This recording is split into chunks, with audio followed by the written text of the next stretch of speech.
He shocked the nation back in 1998 when he stormed onto the political scene and won Minnesota's gubernatorial race. Now, former Minnesota governor, pro wrestler, and Navy SEAL Jesse the Body Ventura is considering perhaps another political comeback. His book, Don't Start the Revolution Without Me, describes his outrage at the state of affairs in the U.S. It's now out in paperback.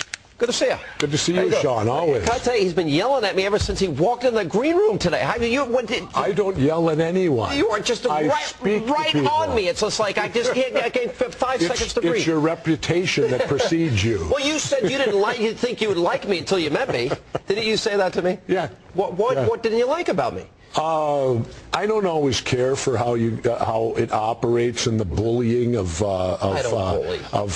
guests and things like that. I couldn't bully you if for a million. Not me, but other people you can. You'd slap me down so hard I wouldn't. Other people you do, and I get irritated when I see that at home. Well, you said you've been out surfing the last 6 months. Have you really been in Mexico surfing for 6 months? No, unfortunately, only for 3 because from November. Well, my brother-in-law was diagnosed with Lou Gehrig's disease. Sorry to hear that. And he was diagnosed October 2nd, and he passed on January 14th. So I didn't get to Mexico till the end of January because my wife, it was her younger brother, and she stayed home and took care of him until his passing. Well, it's a horrible disease. I'm sorry. No, I know somebody disease. Right now who has it. It's terrible. I know another one, too. It's horrible. Scott Ledoux, the boxer, has it now. Is it true? Yeah. All right. Look, we can go down the old road of our battle. You do not like the Bush administration. No. All right. You don't like Dick Cheney. I got that. I understand that. But I want to ask you some new questions. All right. All right, if you're game. Sure. All right? Because sure.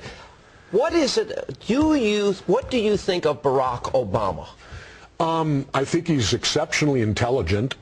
From when you hear him speak and through. He reads a teleprompter. Oh, come on. Well, at least we got a president now who can read one. Listen, we didn't have that. That's not a sign of intelligence. But yes, it is. No, if you're not capable of reading a teleprompter. No, it's not. No, I'll say this. I think he's very intelligent. I think it's far too early to be judgmental because let's face it, he inherited a mess.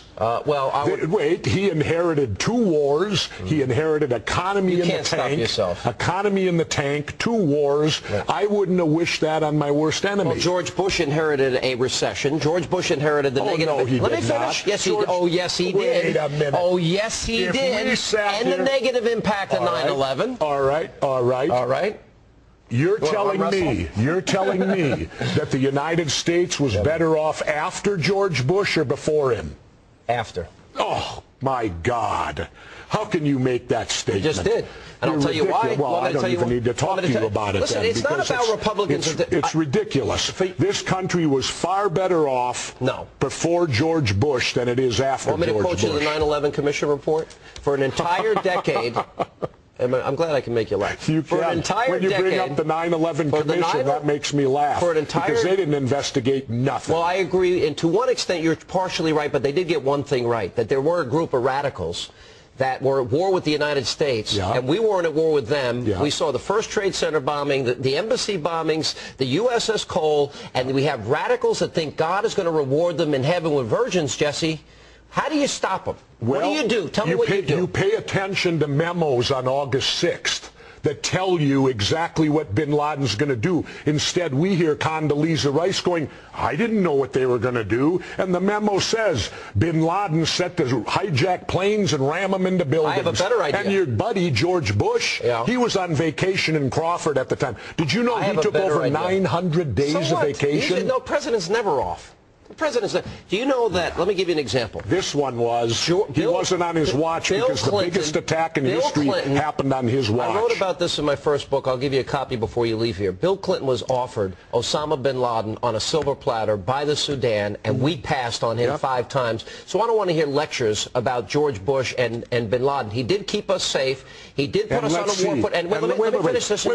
And let's see. George Bush was bailed out of one of his bad business deals by Salem bin Laden, Osama's brother. You don't think there's a connection there? Come on. Let me ask you this. Do you not think the quadrupling of our national debt, which in 1 year, One year, would you do that if you were president? No, I don't know. No, because I was talking about the deficit before the election, and you notice that term never came up. I agree. Do the entire John McCain, Osama bin Laden election, nobody would touch the deficit with a 10-foot pole. Do you know who first brought up the deficit? Yeah. Ross Perot. It's true. That's right. True. That's true. And so don't come at me that all the Republicans do, they spend like Democrats, only they charge it. Listen, at least the Democrats go cash and carry. The Republicans do the same thing and charge it. I will tell you this, though, but in 1 year to quadruple the deficit, to have the CBO tell us that in 10 years, let me finish. Well, kids and grandkids, but in 10 years we're going to quadruple. And no, that's not true. No, this deficit is Obama's deficit. This is Obama's spending. Obama did it in 1 year. To fix George Bush's mess. You just hate Bush so much you can't see straight. No, you can't see straight. You can't see straight. He's not the president. Because you're so conservative. I'm a conservative. All you do is back the conservatives no matter what they do. Wrong. You haven't listened to me for 5 years criticizing Republicans. 6 years we're criticizing Republicans for spending too much money. Say that's right, Mr. Hannity. Mister, you're not my officer. I'm not. Jesse, the body, good to see you. Do you have a good time? I'm done already? This is it? That's it. Jeez, you didn't even get to any good topics. Because you insist on going over the old topic, and I knew you'd do this. Because I need to pound it home to people to have them realize Barack Obama inherited this mess. Republicans had the Congress for 6 years, and they had the presidency. Now it's Obama's mess, and Obama quadrupled the deficit in 1 year, and we'll see what happens to our kids and grandkids. Okay, well, George Bush had a bailout too, didn't he? And you know what's interesting? Are you ever going to run for office? I don't care what you say about Republicans voted for it when it was George Bush's bailout, but they wouldn't vote for it when it was Obama's. That's politics at its worst. That's putting your party before the country. I am a Reagan conservative. I'm a Goldwater conservative. Well, I'm a Reagan conservative. We just disagree on social issues on many things. Yeah. Reagan gave us the longest period of peacetime economic growth. He ended the Cold War, and he took on evil in his time, and I love him for it. Okay. And Bush kept us safe. Goodbye. Thank you. Kept us safe. The biggest attack in history on his watch. Yeah, okay. Don't tell me he kept us safe. No, I'll thank George Bush, who don't read memos and who goes on vacation and sleeps. You should have blamed Clinton for not getting bin Laden when he was off. Well, I'll put it to you this way. I'd rather have 1,000 Monicas than all these 9/11s and the terrorists. I don't know why I like you, but I do. All right, because I tell you the truth, that's why.